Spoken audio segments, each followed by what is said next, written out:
تلک حدود اللہ، اے میرے بندو، یہ اللہ تعالیٰ کا بنایا ہوا قانون ہے۔ وَمَن يُطِعِ اللَّهَ وَرَسُولَهُ يُدْخِلْهُ جَنَّاتٍ تَجْرِي مِن تحتها الْأَنْهَارُ خَالِدِينَ فِيهَا أَبَدًا، جو اللہ کی بات مانے گا، جو رسول کی بات مانے گا، جو اللہ کے قانون پر چلے گا، اللہ اس کو جنت میں ڈالے گا جہاں جنت میں ہمیشہ ہمیشہ رہے گا۔ وَذَلِكَ الْفَوْزُ الْعَظِيمُ، اور یہ بہت بڑی کامیابی ہے۔ وَمَن يَعْصِ اللَّهَ وَرَسُولَهُ وَيَتَعَدَّ حُدُودَهُ، اور جو اللہ کی نافرمانی کرے گا، جو رسول کی نافرمانی کرے گا، جو اللہ کے قانون کو توڑے گا، جو اللہ کے نظام میراث کو نہیں مانے گا، جو اللہ کے بنائے ہوئے قانون کے مطابق اپنی بہن بیٹی کو حصہ نہیں دے گا، اللہ کیا فرماتا ہے؟ يُدْخِلْهُ نَارًا خالدن فیہا، اللہ اس کو جہنم کے اندر ڈالے گا اور جہنم میں بہت لمبے ٹائم تک وہ رہے گا۔ وَلَهُ عَذَابٌ مُّہِینٌ، اور اس کو ذلیل کرنے والا عذاب دیا جائے گا۔ جہنم کی آگ، میرے بھائی ہم سوچ بھی نہیں سکتے۔ کوئی یہ نہ سوچے ارے ہم تو توحید والے ہیں، ہم جہنم میں جائیں گے، کچھ دن تک جہنم میں رہیں گے پھر نکل جائیں گے، کوئی یہ نہ سوچے۔ جہنم کی آگ ہم ایک سیکنڈ کے لیے برداشت نہیں کر سکتے، اس لیے کہ جہنم کی آگ تو بڑی خطرناک ہوگی۔ اللہ فرماتا ہے کلما نضجت جلودہم بدلناہم جلودا غیرہا لیذوقوا العذاب، جب جہنم کی آگ میں تمہاری چمڑی جل جائے گی ہم دوسری چمڑی چڑھا دیں گے، ہم بار بار جلنے کی تکلیف جہنمیوں کو دیں گے۔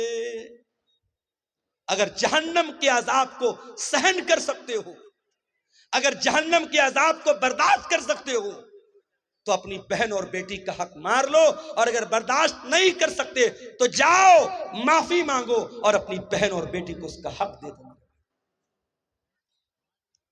ایک اور طریقہ چل رہا ہے حرام خوری کا، اور مسلمانوں میں زیادہ پایا جا رہا ہے۔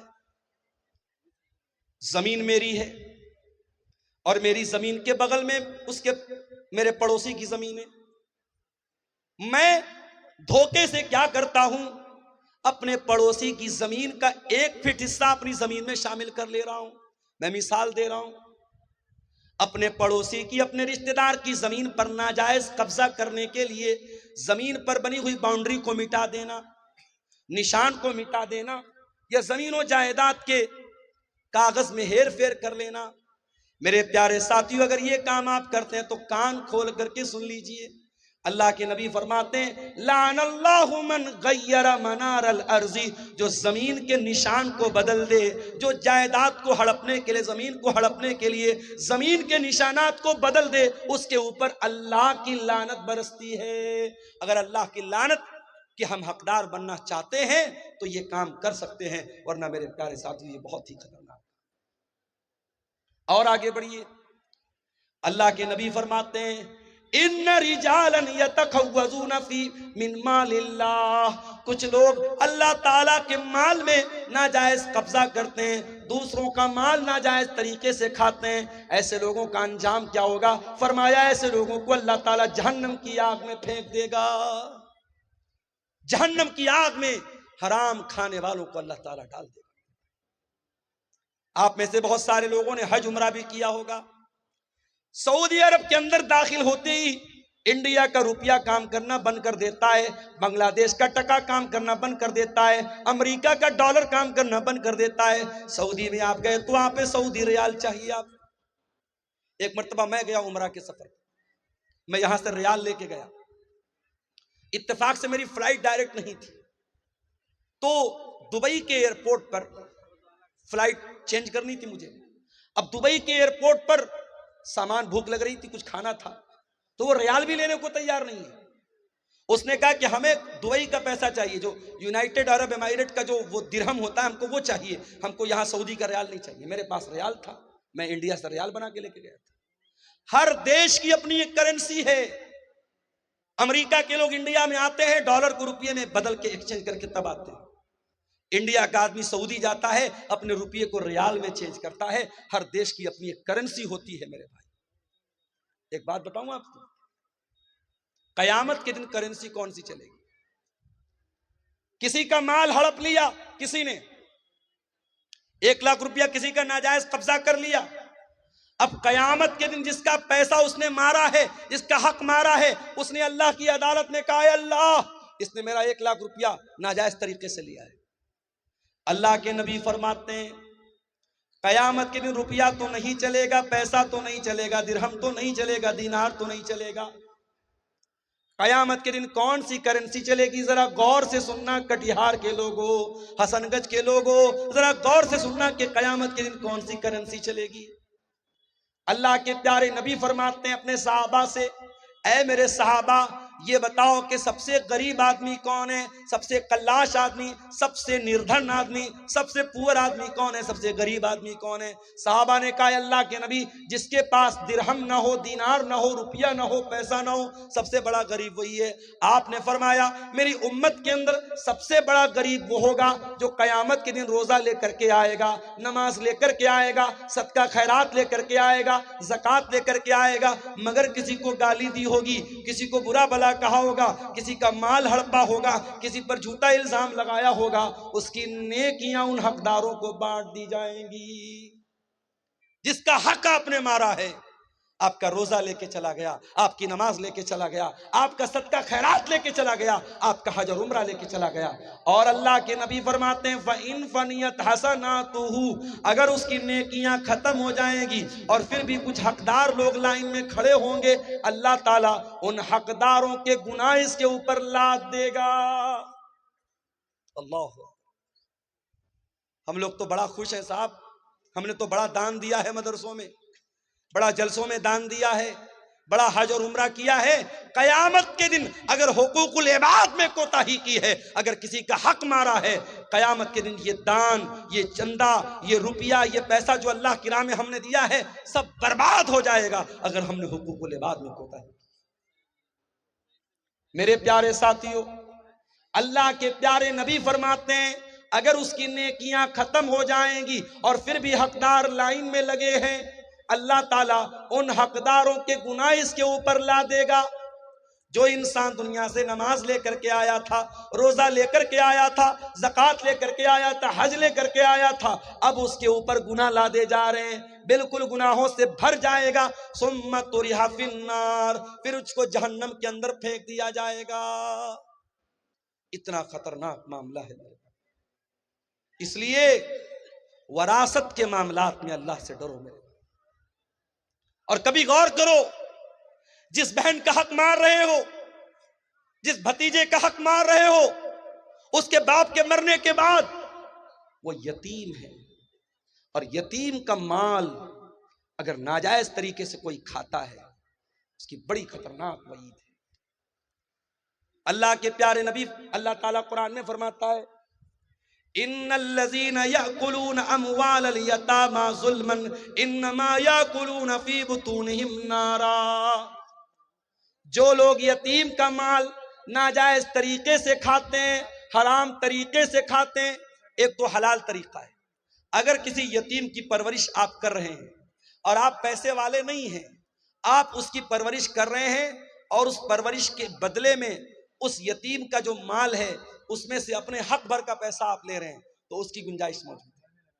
لیکن اگر ناجائز طریقے سے یتیم کا مال کوئی کھا رہا ہے، ان الذین یاکلون اموال الیتامی ظلما، جو یتیم کا مال ناجائز طریقے سے کھا رہا ہے، انما یاکلون فی بطونہم نارا، وہ اپنے پیٹ میں جہنم کی آگ بھر رہا ہے، اپنے پیٹ میں جہنم کی آگ۔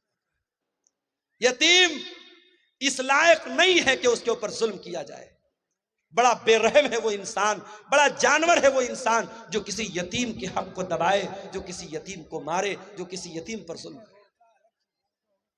اللہ کے پیارے نبی تو یہاں تک فرماتے ہیں انا وکافل الیتیم کہاتین، میں اور یتیم کی پرورش کرنے والا جنت میں اس طریقے سے رہیں گے۔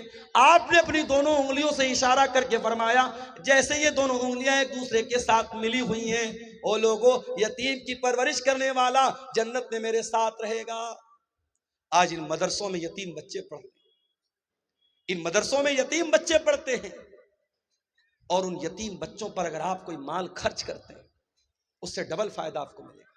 جو ثواب ملے گا دان کا چندے کا وہ تو ملے گا، اگر یتیم بچے کے اوپر آپ مال خرچ کر رہے ہیں تو قیامت کے دن اپنے نبی کے ساتھ رہنے کا موقع آپ کو ملے گا۔ اللہ کے نبی فرماتے ہیں جو کسی یتیم کی پرورش میں حصہ لیتا ہے، اللہ کے نبی فرماتے ہیں قیامت کے دن وہ جنت میں میرے ساتھ ہے۔ میرے پیارے ساتھیوں، کسی یتیم کے مال کو ناجائز طریقے سے کھانا جب حرام ہے، آپ کی بہن بھی آپ کے باپ کے مرنے کے بعد یتیم ہو گئی، آپ کا بھتیجا اپنے باپ کے مرنے کے بعد یتیم ہو گیا، اس بھتیجے کا، اس بہن کا حق مارنے کے پہلے سوچ لو کہ کل اگر تمہارے بچے یتیم ہو گئے تو ان کا کیا ہوگا۔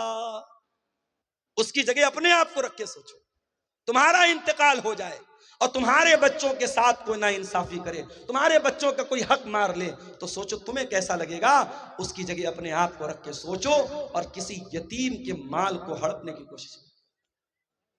میرے پیارے ساتھیوں، دنیا میں اگر کسی کا حق ہم نے مارا ہوگا، قیامت کے دن ہم کو اس کا بدلہ دینا پڑے گا۔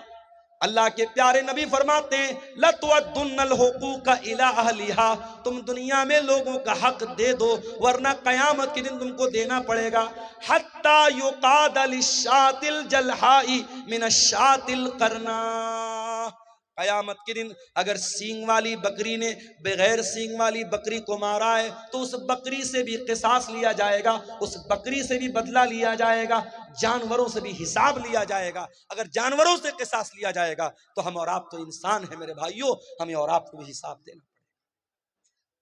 اس لیے میرے پیارے ساتھیوں، قرآن کا 30واں پارہ کھولو، اللہ فرماتا ہے وَتَأْكُلُونَ التُّرَاثَ أَكْلًا لَمًّا وَتُحِبُّونَ الْمَالَ حُبًّا جَمًّا، او لوگو تم وراثت کو ڈکار جاتے ہو، تم میراث کو کھا جاتے ہو اور تم مال سے بہت زیادہ محبت کرتے ہو۔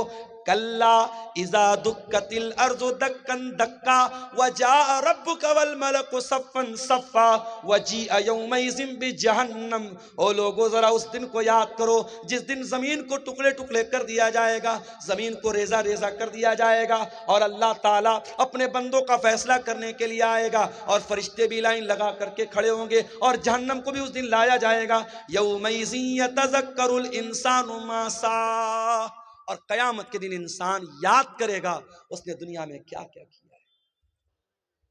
جتنے لوگوں نے زمینوں کو ہڑپائے، جائیدادوں کو ہڑپائے، لوگوں کا حق مارا ہے، کوئی ایک آدمی بتا دو جو مرنے کے بعد اپنی زمین کو لے کر کے گیا ہو، اپنی جائیداد کو لے کر کے گیا ہو، اپنے روپیے پیسے کو لے کر کے گیا ہو، سب ٹھاٹ پڑا رہ جائے گا جب لاد چلے گا بنجارا، سب یہیں چھوڑ کے جانا ہے میرے پیارے بھائیوں، اسی قبر کی 2 گز زمین میں ہم کو دفن ہو جانا ہے۔ دنیا کی چند روزہ زندگی کے لیے اپنی آخرت کو داؤں پہ نہ لگاؤ، اپنی آخرت کو خطرے میں نہ ڈالو میرے بھائیوں، لوگوں کا حق دنیا میں دے دیا کرو۔ اللہ کے پیارے نبی نے اتنی خطرناک وعید فرمائی، آپ نے فرمایا اپنے انتقال کے کچھ پہلے آپ نے فرمایا الصلاۃ الصلاۃ وما ملکت ایمانکم، او لوگو تم نماز کی پابندی کرنا اور اپنے غلاموں اور اپنے لونڈیوں کے ساتھ تم اچھا سلوک کرنا، ان کے ساتھ حق تلفی مت کرنا۔ اسلام وہ دین ہے کہ سماج کا وہ طبقہ جو مزدوروں کا طبقہ ہے، جو غلاموں کا طبقہ ہے، جو لونڈیوں کا طبقہ ہے، جس کو دنیا میں حقیر مانا جاتا ہے، اللہ کے پیارے نبی اپنے انتقال کے پہلے دنیا کو وصیت کر کے جا رہے ہیں، اس غلام اور لونڈی کا بھی حق آپ کو نہیں ہے۔ حضرت ابو ذر غفاری نے اپنے غلام کو برا بھلا کہہ دیا، اس کی ماں کا نام لے کے کچھ آر دلا دی، کچھ برا بھلا کہہ دیا، اللہ کے پیارے نبی کو بہت غصہ آیا، آپ نے فرمایا اے ابو ذر آج تم نے اتنا خطرناک کام کیا ہے کہ یہ تو دور جاہلیت کا کام ہے، یہ تو وہ انسان یہ کام کرے گا جس کے اندر دور جاہلیت کا کوئی حصہ رہ گیا ہو۔ آپ نے کہا کہ یہ نوکر چاکر، یہ کام کرنے والے، یہ بھی تمہارے بھائی ہیں، جو کھاؤ ان کو کھلاؤ، جو پہنو ان کو پہناؤ۔ اسلام تو وہ مذہب ہے میرے جو غلاموں کا، نوکروں کا بھی حق ہمیں بتاتا ہے۔ دنیا میں لوگ مزدور دیوس مناتے ہیں، بڑی بڑی تنظیمیں بنی ہیں، ایسوسی ایشن بنی ہیں مزدوروں کے حقوق کے لیے۔ 1400 سال پہلے محمد اکرم صلی اللہ علیہ وسلم نے مزدوروں کے حق کی لڑائی لڑی ہے، مزدوروں کو ان کا حق دیا ہے آپ نے۔ اللہ کے پیارے نبی فرماتے ہیں آت اللجیر حقہ قبل ان یجف عرقہ، مزدور کا پسینہ سوکھنے کے پہلے اس کی مزدوری دے دو۔ میرے پیارے ساتھیوں، اسلام تو وہ پیارا دین ہے جو ہر حقدار کو اس کا حق ٹائم پر دینے کی تعلیم دیتا ہے۔ اس لیے اگر کسی کے باپ کا انتقال ہو چکا ہے تو دیر نہ کرے، اپنے بھائیوں کو اکٹھا کرے، بہنوں کو اکٹھا کرے، مفتی صاحب کو بلا لے۔ باپ جو زمین چھوڑ کے گئے، جو جائیداد چھوڑ کے گئے، جو سونا چاندی چھوڑ کے گئے، جو کھیت کھلیان چھوڑ کے گئے، سب کا کیلکولیشن کر کے حساب کر لے، اور جس کا جو حق ہے وہ اس کو دے دے۔ میرے بھائی، دنیا میں چند دنوں کی پریشانی سہ لو، یہ اس سے بہتر ہے کہ ہمیں آخرت میں اللہ کے عذاب کو سہنا۔ اور یہ بھی یاد رکھو، اگر حرام کی زمین میں، حرام کی جائیداد میں اپنے بچوں کو رکھ کے پال رہے ہو، اپنے بچوں کو بھی جہنم کی آگ کا حقدار بنا۔ ہم یہ سمجھ رہے ہیں صاحب ہم حرام کا پیسہ کما رہے ہیں، ہمارے گھر میں پیسہ آ رہا ہے، ہمارے بچے چین کی زندگی گزار رہے ہیں، ہماری فیملی چین کی زندگی گزار۔ غلط ہے یہ۔ اگر پیسہ حرام کا آ رہا ہے اور آپ کے بچے عیش کر رہے ہیں، آپ کی بیوی عیش کر رہی ہے، وہ حرام کی کمائی آپ کے گھر کی برکت کو ختم کر رہی ہے۔ اللہ کے پیارے نبی فرماتے ہیں، جو جسم حرام کمائی سے پرورش پاتا ہے فالنار اولا بہ، وہ جسم جہنم کی آگ میں جلے گا۔ میرے بھائی، کیا ہم چاہیں گے ہمارے بچے جہنم کی آگ میں جلیں؟ ہم کبھی نہیں چاہیں گے۔ یہ چند سوالات آئے ہیں، دیکھ لیتے ہیں اس کو، اور آخر میں بار بار پیچھے سے ڈیمانڈ آ رہی ہے، آپ لوگ بڑی تعداد میں موجود ہیں اور آپ کو بتانے کی ضرورت نہیں جلسے کا مقصد کیا ہے، اور میرے بھائیوں نے مجھے بتایا ادارہ کافی قرضے میں چل رہا ہے، اس کی جو بلڈنگ وغیرہ بنی ہے اس پر کافی قرضہ ہے۔ آپ حضرات میری تقریر کے آخر میں جو بھی تعاون ہے، آپ جو بھی دان کر سکتے، تعاون کر سکتے، یہاں آ کے دیتے جائیے گا، انشاءاللہ اس پر بہترین اجر اللہ تعالیٰ آپ کو دے گا۔ اور میں سب کے لیے اجتماعی طور پر ایک دعا کر دوں گا۔ سعودی عرب کے ساتھ عید اور بقرعید کی نماز پڑھنا کیسا ہے؟ کچھ علماء اس کو جائز ٹھہراتے ہیں، ساتھ ہی سعودی عرب کے ساتھ، جزاک اللہ خیر، دیکھیے کسی بھائی نے تعاون پیش کیا ہے، اللہ ان کے تعاون کو قبول کرے۔ میرے بھائیوں، ہم اپنے انڈیا میں، اپنی کنٹری میں نماز کیسے پڑھتے ہیں؟ کیا سعودی کے حساب سے پڑھتے ہیں؟ نہیں، ہم یہاں کے حساب سے نماز پڑھتے ہیں۔ سعودی عرب میں ہم سے 2.5 گھنٹے کا فرق ہے۔ ہم عشاء کی نماز کے بعد آرام سے بستر پہ سونے جاتے ہیں، ٹی وی چالو کرتے پتہ لگا سعودی عرب میں عشاء کی اذان اب شروع ہو رہی ہے۔ تو ٹائم کا فرق ہے۔ ویسے ہی چاند کا بھی فرق ہے، چاند ہمارے ملک میں کبھی اور نظر آتا ہے، سعودی عرب میں کبھی اور نظر آتا ہے۔ اور اس مسئلے میں اگرچہ کچھ علماء کا یہ کہنا ہے کہ ساری دنیا میں ایک چاند ہونا چاہیے، مگر آپ کے جھارکھنڈ کے بہت بڑے عالم دین انتقال کر گئے، اللہ غریق رحمت کرے، علامہ عبدالعزیز حقانی صاحب رحمۃ اللہ علیہ۔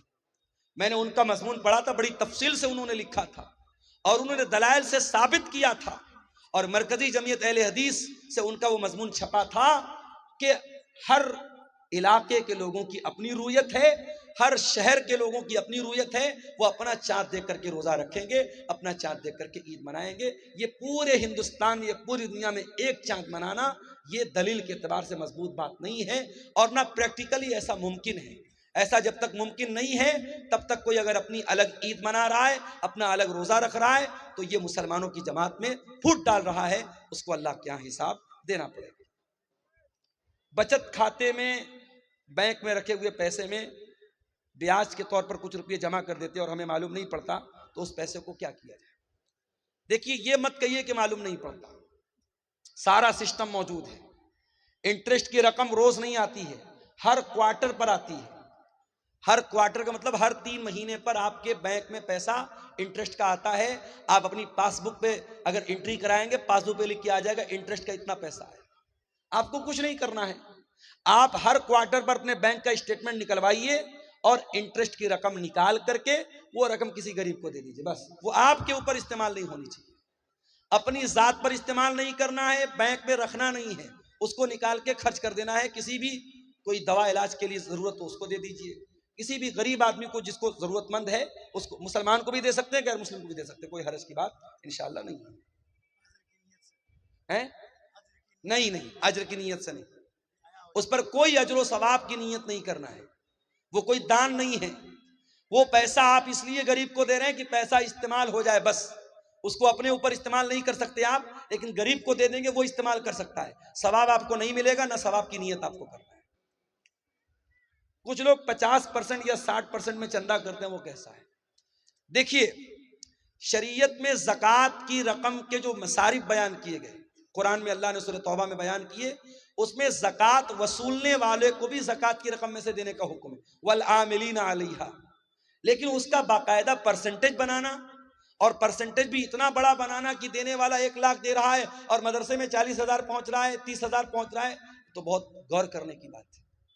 اس لیے جو میری نظر میں علماء کے فتاوے ہیں، جو تحریریں ہیں، انہوں نے سختی سے منع کیا ہے کہ ٹھیک ہے چندہ لانے والوں کو پیسہ دیا جائے، مگر اتنے بھاری ریشیو کے ساتھ ان کو کمیشن دینا یہ مناسب نہیں ہے، اس سے پرہیز کیا جائے۔ یہ کسی بھائی نے 500 روپے کی رقم دی ہے مدرسہ رحمت عالم کو، اللہ تعالیٰ اس بندے پر رحمت فرمائے۔ 1-2 سوالات اور آئے ہیں، مجھے 2 بجے تک کا الٹیمیٹم ملا ہے، 2 بجنے والا ہے۔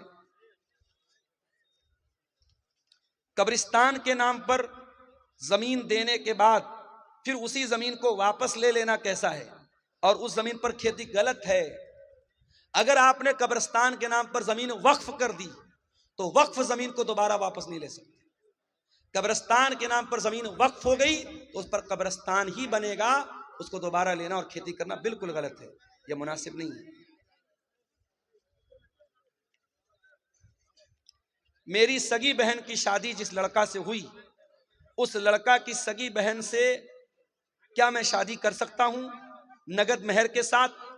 10 سال ہو گیا ہے میری بہن کی شادی ہونے کا، اب میں اپنے بہنوئی کی بہن سے شادی کرنا چاہتا ہوں تو کیا کر سکتا ہوں؟ بالکل کر سکتا ہوں۔ دیکھیے، شریعت میں جو منع ہے اس کو بولتے ہیں نکاح شغار۔ اس کی شکل کیا ہوتی ہے کہ مہر کے بجائے یہ طے کر دیا جائے کہ میں آپ کی بہن سے شادی کر لوں، آپ میری بہن سے شادی کر لیں۔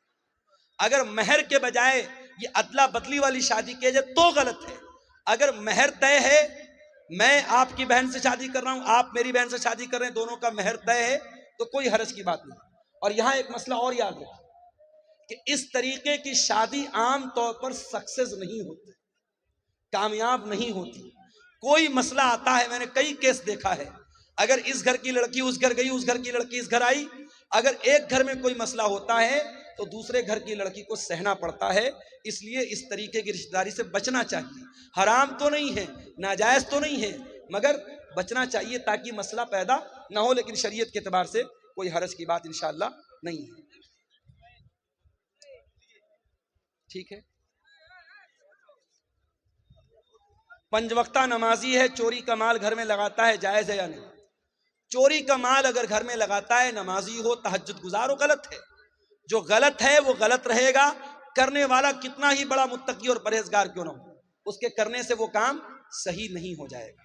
تو میرے عزیزوں، جاتے جاتے آپ کو پھر یہی پیغام دینا چاہتا ہوں کہ اپنی کمائیوں کے سلسلے میں ہم چنتا کریں۔ آج جو یہ سٹے